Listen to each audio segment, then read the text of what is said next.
warahmatullahi wabarakatuh. Baiklah, sebelum kami mempresentasikan materi kami, terlebih dahulu kami akan memperkenalkan siapa kami. Perkenalkan, nama saya Nur Hikmatul Rizkyah dengan nomor induk mahasiswa 22101163200011. Perkenalkan, saya Nidul Hasanah dengan NIM 22101162200031. Dan saya Nur Asyifah Rahaini dengan nomor induk mahasiswa 22101162200025. Dan saya Maruf Farhan dengan nomor induk mahasiswa 22101113100010. Perkenalkan, nama saya Halisa Humaira dengan NIM 22101162200015. Baiklah, di sini kami akan mempresentasikan hakikat bahasa, di mana hakikat bahasa tersebut ada tiga hal yang mendasar. Yang pertama adalah pengertian bahasa, dan yang kedua adalah ciri-ciri bahasa, dan yang ketiga adalah fungsi bahasa. Pertama, kami akan menjelaskan apa itu bahasa. Bahasa adalah suatu sistem yang berstruktur, yang mengenai bunyi, dan bersifat arbitrar atau mana suka, yang disepakati juga berarti sebagai alat komunikasi atau dengan kelompok sosial. Apa itu arbitrar atau mana suka?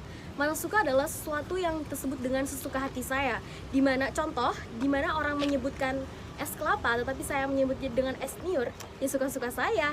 Karena itu adalah sesuatu yang memang sudah disepakati dan kita sebut dengan sesuka hati kita. Bahasa itu adalah lambang, artinya bahasa itu adalah lambang dari suatu daerah. Misalnya bahasa Indonesia, berarti itu adalah bahasa milik Indonesia. Dan contoh bahasa daerah Banjar, itu adalah milik daerah Kalimantan Selatan. Bahasa itu unik, artinya bahasa itu mempunyai ciri khas tersendiri. Contohnya yang dari Banjar Kuala menyebut botol itu botol, sedangkan Banjar Hulu menyebutnya butul. Bahasa itu bermakna. Kenapa? Karena setiap kata itu ada maknanya. Ya, seperti makan, itu ada maknanya. Kita akan memasukkan sebuah benda ke dalam mulut, mengunyahnya lalu menelannya. Beda lagi, seperti contoh kejujuran, itu ada maknanya ya. Tapi tidak bisa digambarkan bagaimana wujudnya. Dan kenapa bahasa itu bervariasi? Karena memiliki ragam bahasa atau dialek satu daerah masing-masing. Seperti dialek orang Barabai itu berbeda dengan bahasa orang Banjar. Dan contoh lain seperti bahasa Sunda dan bahasa Jawa itu mempunyai ciri khasnya masing-masing. Dan kenapa bahasa itu manusiawi? Karena bahasa itu yang hanya dimiliki oleh manusia, dipahami oleh manusia. Bahasa adalah bunyi, dan dengan bunyi kita bisa menyampaikan pesan atau informasi apa yang ingin kita sampaikan dengan lawan bicara kita, dengan media mulut. Bukan seperti bahasa isyarat. Bahasa isyarat itu kan dia menggunakan gerak tubuh, dan bahasa itu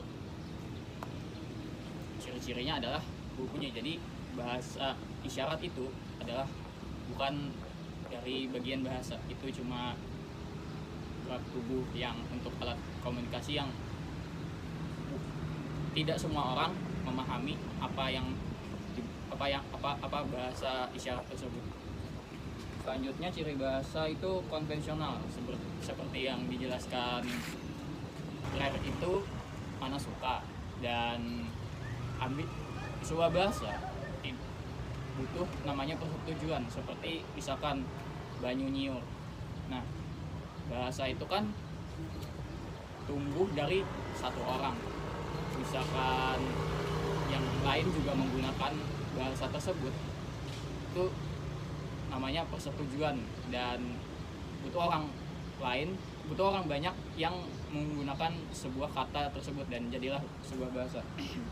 Dan selanjutnya, ciri bahasa itu adalah produktif. Produktif ini seperti satu kata yang hurufnya diacak akan menjadi kata lain, seperti kita bisa menjadi kiat, bisa menjadi ikat, bisa menjadi kati.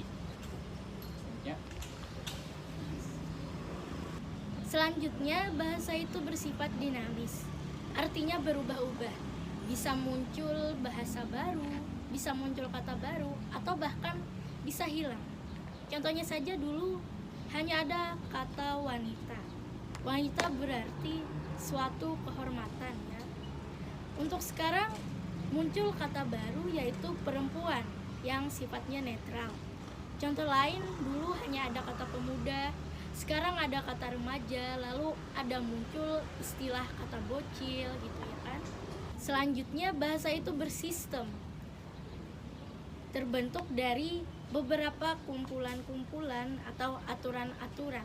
Contohnya saja seperti kata membaca, itu terdapat imbuhan membaca.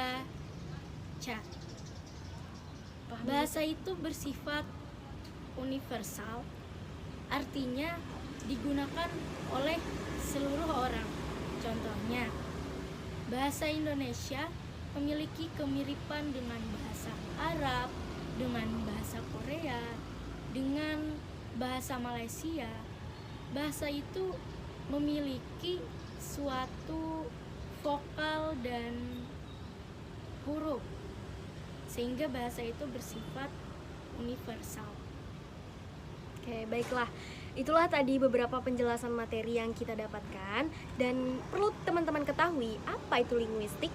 Linguistik adalah ilmu yang mempelajari tentang bahasa. Baiklah.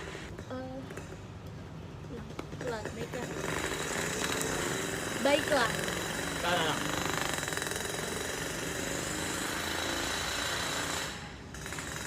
Ini langsung akhiran lo. Udah lo akhir. Itulah tadi pemaparan materi yang dapat kami sampaikan. Mohon maaf apabila terdapat kata-kata yang kurang berkenan di hati. Kami akhiri. Wassalamualaikum warahmatullahi wabarakatuh.